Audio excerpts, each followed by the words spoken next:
In 1944, German scientists had unleashed a weapon so advanced, so terrifying, that even the Allies could barely comprehend how it worked: the V-2 rocket. It was the world's first long-range ballistic missile, a supersonic weapon that struck without warning. But what the Germans didn't know was that across the Atlantic, America was quietly preparing to outbuild, outthink, and outpace them faster than anyone believed possible. This is the story of how the United States shocked the world by building rockets that even the creators of the V-2 could hardly believe existed. The year was 1944. The Allied armies were pushing through Europe, and the end of the war seemed near. Yet, in the skies above London, something new appeared: a faint whistle, followed by an explosion that left no warning, no siren, no defense. This was Hitler's vengeance weapon, the Vergeltungswaffe 2, or V-2 rocket. It flew faster than sound, struck targets over 200 miles away, and carried a warhead powerful enough to flatten entire city blocks. To the Allies, it felt like science fiction turned nightmare. To the Germans, it was the last card in a losing war, a weapon of hope and desperation. And behind it stood some of the greatest scientific minds of the century.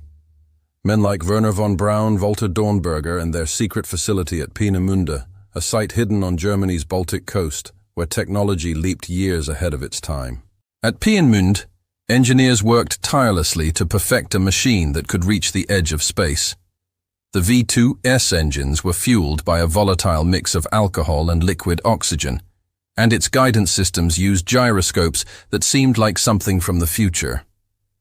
The Germans had pioneered the idea of thrust vector control, an innovation that allowed rockets to steer mid-flight. No one else on Earth was doing this at the time. But while the rocket's technology was breathtaking, its creation came at a horrifying cost.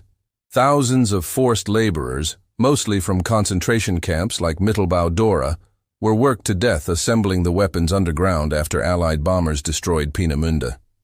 The V-2 became both a symbol of scientific genius and human tragedy. Still, by late 1944, Germany had launched more than 3,000 V-2 rockets, mostly at London and Antwerp. Though it failed to turn the tide of war, the weapon proved one thing beyond doubt. The future of warfare was no longer in the hands of artillery or bombers. It belonged to rockets. Back in the United States, military intelligence and scientists were watching in disbelief. How had Germany advanced so far, so fast? American engineers had experimented with small rockets, yes, but nothing remotely close to the V-2. However, even as Europe burned, a quiet collaboration between the U.S. Army, the Navy, and civilian scientists began to form, a project that would later ignite America's rocket age. It started with a single question: if Germany can build this in wartime chaos, what could America do in peacetime industry? Men like Dr. Robert Goddard, the American pioneer of rocketry, had already laid the groundwork. His experiments in the 1920s and 30s were ignored and even mocked by the military.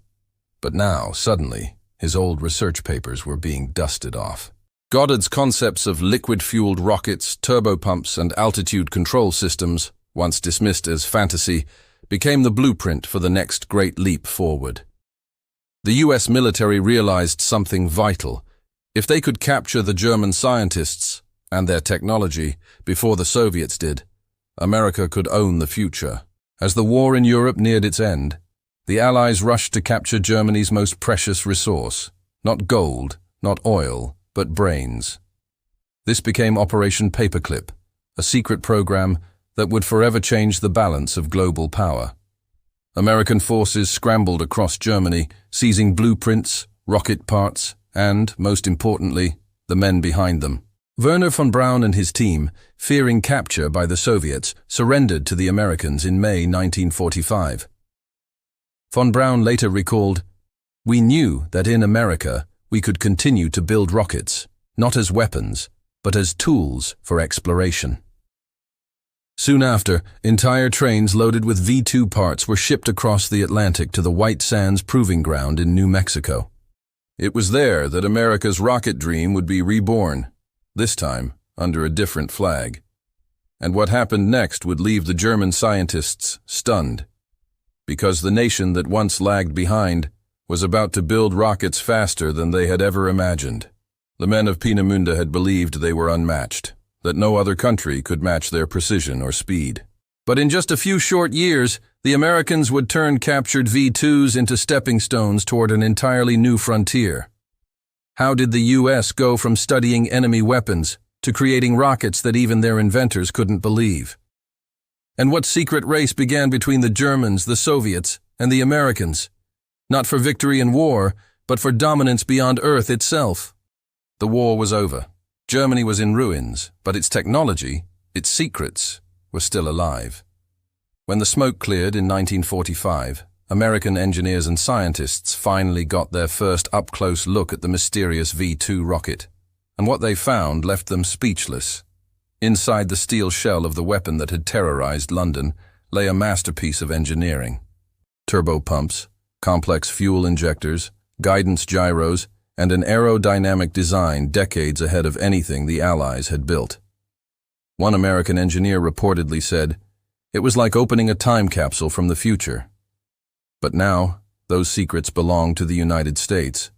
And the race was on, not against Germany anymore, but against the Soviet Union, who had captured their own share of rocket scientists in the East.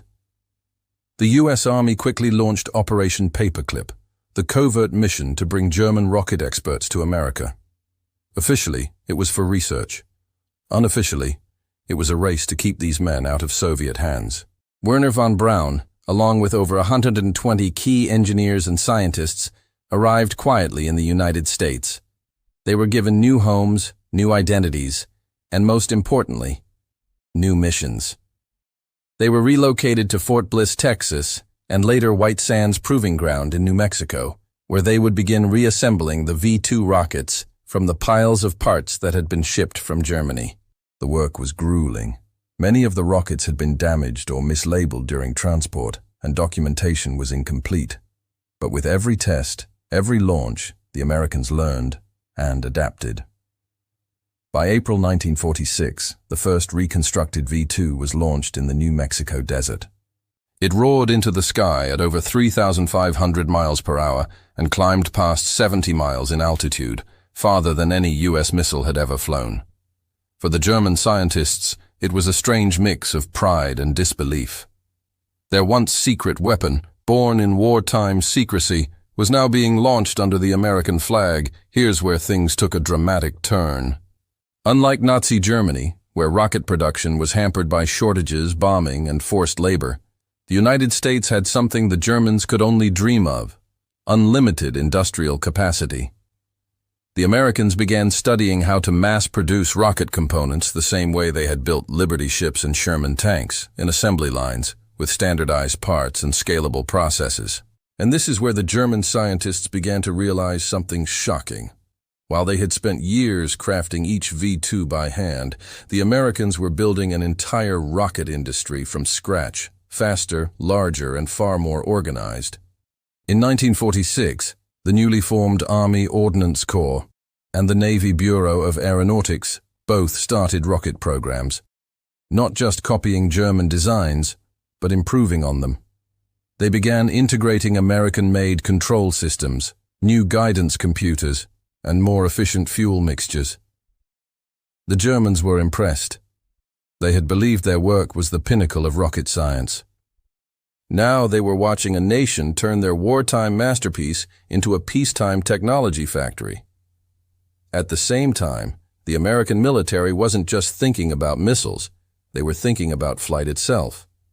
The U.S. Army Air Forces and NACA, the National Advisory Committee for Aeronautics, which would later become NASA, began experimenting with rocket-powered aircraft. In 1947, a sleek orange plane called the Bell X-1 shattered the sound barrier, piloted by Chuck Yeager. That single event proved something profound. American engineers were no longer chasing German technology, they were surpassing it. Meanwhile, at White Sands, the V-2 rockets were being used for scientific research, carrying cameras, biological samples, and instruments to study cosmic rays. It was the first time in history that humans had gathered data from the edge of space.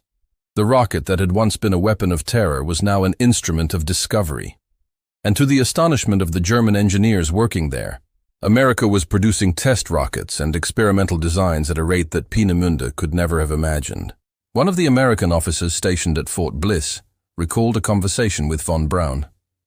He asked the German scientist what he thought of America's rapid pace of development.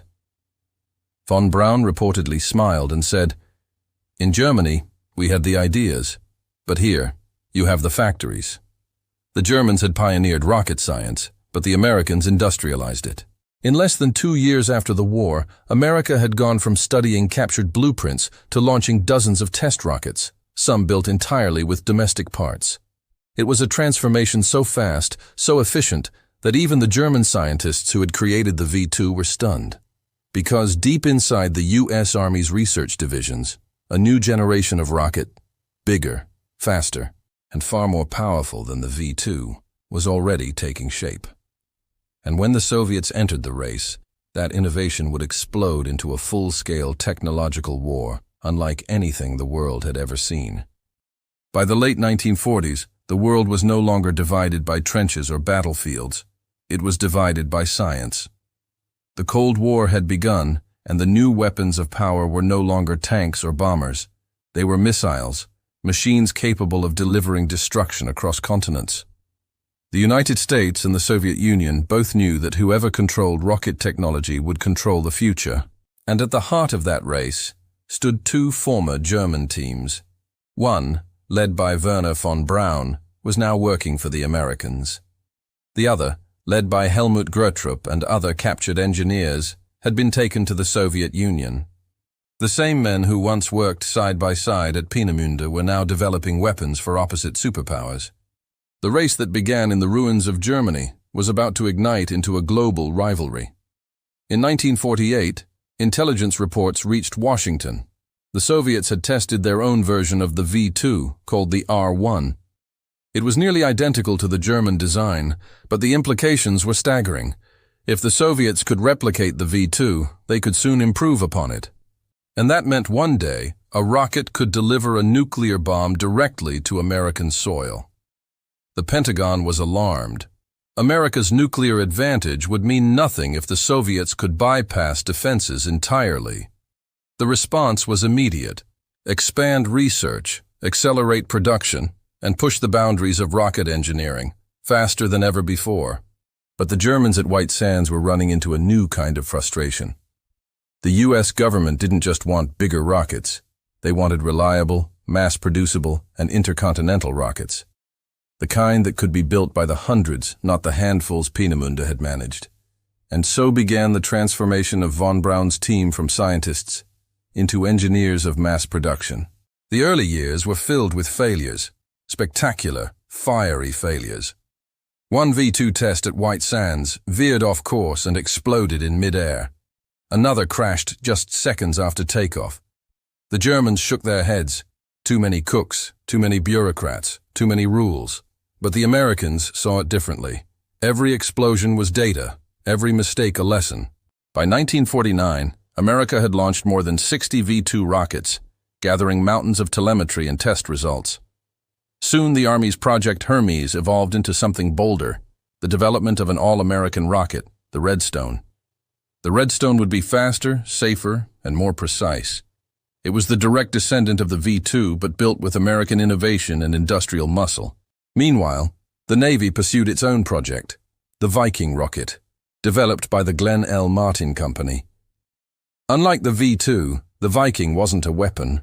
It was a scientific research rocket capable of reaching higher altitudes, testing materials, studying radiation, and pushing the limits of engineering. The difference was becoming clear. Germany had built rockets for destruction. America was building rockets for domination, of both Earth and space. Yet behind the scenes, von Braun's team was growing restless. Many of them dreamed of space exploration, of reaching the Moon and Mars. But the U.S. military saw rockets only as delivery systems for nuclear warheads.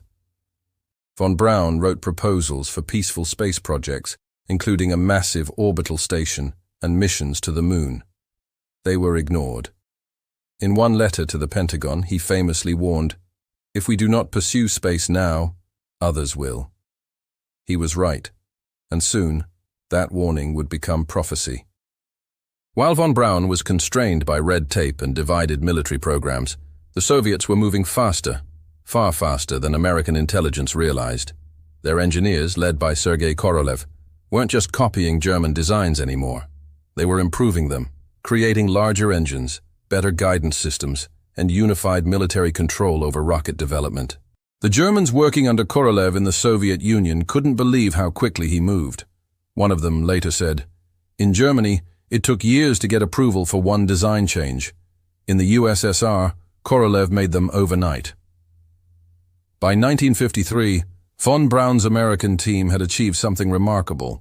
They were building rockets twice as fast as Peenemünde ever had. But then came a stunning report. Soviet test launches were reaching higher altitudes, over 300 kilometers. They were already working on multi-stage rockets. The Americans were stunned. The very Germans who had once been the masters of rocketry were now realizing that their new homeland's rival, the Soviet Union, had taken the lead. Von Braun's engineers redoubled their efforts, pushing every limit. They built test stands that could handle 10 times the thrust of the V-2. They refined fuels, invented new alloys, and improved guidance with early analog computers. And yet, despite their progress, they were racing against an unseen enemy, one that was about to change history forever. Because on the horizon, a moment was coming that would shake the world, and leave even the most brilliant German scientists utterly speechless. The race that began in the ashes of World War II was no longer about vengeance. It was about survival. By the mid-1950s, the United States and the Soviet Union were locked in a technological duel that stretched from the deserts of New Mexico to the frozen plains of Kazakhstan. And while the German engineers in both camps had once shared blueprints and dreams, now they were divided by ideology and fear. Each side believed that the other was on the verge of mastering the ultimate weapon, a rocket powerful enough to carry a nuclear warhead across the planet. The Cold War was about to go supersonic. In America, production was no longer a problem. It was a strength. The Redstone Arsenal in Alabama became the new Peenemünde, but with something Germany never had: unlimited manufacturing power. Von Braun's team, now part of the Army Ballistic Missile Agency, ABMA, began producing prototype rockets at record speed. The Redstone missile, the direct descendant of the V-2, became the first large-scale operational rocket in American service. It could travel over 200 miles and deliver a nuclear warhead with astonishing accuracy for its time. For the Germans, who had once struggled to hand-build each V-2 in underground factories, it was almost surreal.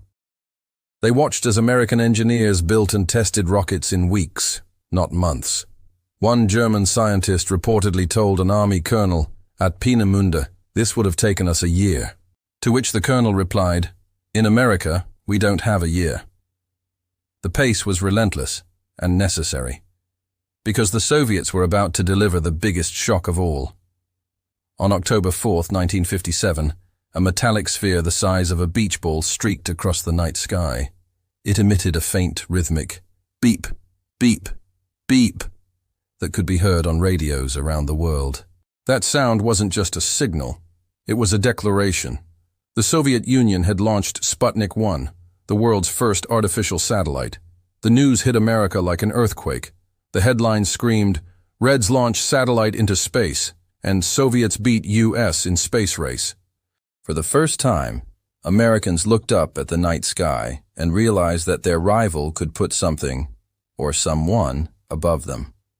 Missiles that could reach orbit could certainly reach across oceans. In Huntsville, Alabama, von Braun and his team were devastated. They had warned for years that America needed to move faster, but bureaucracy and politics had slowed them down. Now, their old colleagues in the Soviet bloc had beaten them to space. Werner von Braun reportedly muttered to his team, "We could have done it months ago, if they had only let us." The shock of Sputnik was the wake-up call America needed. Within weeks, the government reorganized its entire scientific establishment. Funding for missile and space programs skyrocketed. The National Aeronautics and Space Administration, NASA, was born in 1958. Von Braun's team was absorbed into the new civilian agency, giving them freedom to pursue their true vision: peaceful space exploration. At the same time, the military ramped up its missile development. The Atlas and Titan rockets, massive intercontinental ballistic missiles, began testing. These were not just improvements of the V-2, they were entirely new machines. Liquid oxygen and kerosene engines replaced the old alcohol-based fuels. Guidance systems became computer-driven, and rocket casings were lighter and stronger thanks to aerospace-grade alloys. The Germans watched in awe as their American counterparts built rockets that could lift 5, 10, even 20 times the payload of a V-2. The student had surpassed the master in every measurable way. Then came Project Jupiter, a joint Army-Navy effort to develop intermediate-range ballistic missiles. For the first time, production lines were building entire rockets like cars, standardized, modular, and rapidly tested. Von Braun's engineers were astonished. They had once worked with hundreds of hand-forged components, each one unique. Now, in America, the same components rolled off assembly lines by the thousands, identical and precise. What had taken the Germans years to refine, the Americans could now replicate in months and improve with every batch. The Germans, who had once believed they were the world's most advanced rocket scientists, now admitted a shocking truth. America had not only caught up, it had surpassed them. The true turning point wasn't a single launch or a single scientist. It was the realization that industrial power, not just genius, was the secret weapon of the modern age. And that industrial power was about to send a rocket far beyond anything the men of Peenemünde had ever imagined. Because next, the Americans would aim not for London or Moscow, but for the moon. The year was 1961. The race that began in the shadows of World War II had reached its boiling point. The Soviet Union had already stunned the world with Sputnik, and now they were about to deliver another blow, one that would send shockwaves through every research center in America. On April 12, 1961, Soviet cosmonaut Yuri Gagarin became the first human to orbit the Earth. As his capsule, Vostok 1, soared above the clouds, one phrase echoed across the globe: Poyakali, let's go. The Germans, working with the Americans, men who had once built Hitler ES rockets, watched in silence. For years, they had dreamed of sending a man into space. But it was the Soviets, not the Americans, who did it first. It felt like history was mocking them. And yet, this was the moment that would awaken something unstoppable in the United States. Just 6 weeks later, on May 25, 1961, President John F. Kennedy stood before Congress and declared one of the most audacious goals in human history. I believe that this nation should commit itself to achieving the goal, before this decade is out, of landing a man on the moon and returning him safely to the Earth. The room fell silent. Even some members of Congress thought it was impossible. But in Huntsville, Alabama, where von Braun's team had been working under NASA, that sentence changed everything. For the first time since Peenemünde, the German rocket scientists had a clear mission, not for war, not for defense, but for discovery. And under the banner of the United States, they were determined to succeed. Von Braun's new project was codenamed Saturn, a family of massive rockets that would dwarf the V-2 and Redstone. Each stage would be larger, more powerful, and more complex than anything built before. At the Marshall Space Flight Center, engineers worked around the clock. American industry poured in resources: steel from Pittsburgh, electronics from California, and fuel systems from Texas. The Germans were astounded. At Peenemünde, they had built maybe one rocket a month. In America, entire test stages were rolling out every few weeks. It was engineering on a scale they had never witnessed. One German engineer later said, "The V-2 was a child's toy compared to Saturn." As the Saturn I began testing, the results were spectacular. Each launch thundered through the Alabama hills like an earthquake, a roar that echoed the arrival of a new age. For the first time, von Braun's team felt something they hadn't felt since their youth: awe. Then came Apollo, the mission that would fulfill Kennedy's promise. The Saturn V rocket, standing 363 feet tall, was the ultimate evolution of every idea born at Peenemünde and reborn in America. Its engines were so powerful that each one produced more thrust than the entire V-2 program combined. When it was unveiled, even the German scientists who had built the first rockets were speechless. Wernher von Braun, now an American citizen and NASA's chief architect, looked up at the towering rocket and whispered to a colleague, "This is what we always dreamed of." And on July 16, 1969, that dream finally left the launch pad. The Saturn V carried Apollo 11 into the heavens, with Neil Armstrong, Buzz Aldrin, and Michael Collins aboard. Millions watched around the world as the rocket that had begun as a weapon of war became a vessel of peace. On July 20, 1969, the world held its breath. When Armstrong's voice crackled over the radio, "That's one small step for man, one giant leap for mankind," it wasn't just a victory for America. It was a victory for every scientist who had ever looked up at the stars and dreamed. And somewhere in that moment, perhaps in a quiet control room at NASA, the German engineers who had once worked under the swastika watched the culmination of their life's work, now carried out under the American flag. The men who had built the V-2, a weapon meant to destroy cities, had helped build the Saturn V, a machine that carried humanity to another world. It was the greatest transformation of science in modern history. In just 25 years, the world had gone from the ruins of war to the surface of the moon, and the German scientists who had once stunned the world with the V-2 now stood stunned themselves, watching as America not only caught up, but surpassed every dream they had ever dared to imagine. The rockets that once reigned terror had become symbols of human achievement. And in that transformation lay the greatest irony of all. The nation that had been behind in the rocket race built a machine that reached the stars first. The story doesn't end on the moon. In fact, that was only the beginning. After Apollo 11, the world celebrated humanity's first steps beyond Earth, but the lessons of the V-2, Peenemünde, and America's rocket race lingered, quietly reshaping military, scientific, and political landscapes for decades. Here's the twist few people realize. While Americans had stunned the Germans with industrial-scale rocketry, the Germans themselves had unwittingly laid the foundation for the space race that would define the 20th century. Their wartime innovations, once weapons of destruction, became tools of exploration, diplomacy, and ambition. The Cold War continued to escalate, and rockets remained central to global power. The United States' ability to mass-produce reliable rockets gave it a decisive advantage. Intercontinental ballistic missiles, ICBMs, like the Atlas, Titan, and later Minuteman series became deterrents that ensured the world avoided another total war. Meanwhile, former German scientists like von Braun became public heroes, but many never forgot the ethical complexity of their past. Von Braun himself reflected later, "We created weapons, but in America, we learned to turn them into instruments of peace and progress."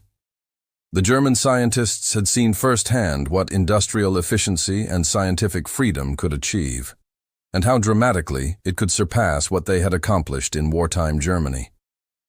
The capture and recruitment of German rocket scientists not only gave America a head start, but reshaped the world's imagination of space. Every satellite, every lunar landing, every probe to Mars traced its lineage back to Peenemünde, a place where the first supersonic long-range rockets were conceived. And yet, here's the surprising fact. The Germans who had once been confident that the V-2 was unmatched often admitted privately that they had never imagined a nation could combine raw industrial power with scientific innovation so efficiently. One engineer remarked decades later, "We thought we had built the fastest, deadliest rocket. America made it look like child's play." It's a reminder that brilliance alone is not enough. It takes infrastructure, organization, and vision to truly change the world. Perhaps the most ironic twist of all is this. The weapon that once caused terror over European cities ultimately became the key to humanity leaving Earth. The V-2 was born in war, but its DNA, the engines, the fuels, the guidance systems, was repurposed to carry satellites, astronauts, and eventually, scientific instruments that explored the Moon, Venus, Mars, and beyond. In a way, the German scientists had unwittingly written the first chapter of humanity's journey to the stars, a journey that America then completed in ways they themselves could hardly believe. The tale of the V-2 Peenemünde and America's rocket triumph is more than a story of war and competition. It's a story of human ingenuity, the power of industry, and the possibility of redemption through science. From weapons of destruction to machines of exploration, the legacy of these rockets reminds us that even in the darkest times, human creativity can change the world, sometimes faster than anyone expects. If this journey through history shocked you, amazed you, or inspired you, make sure to subscribe for more incredible stories from World War II, the space race, and beyond.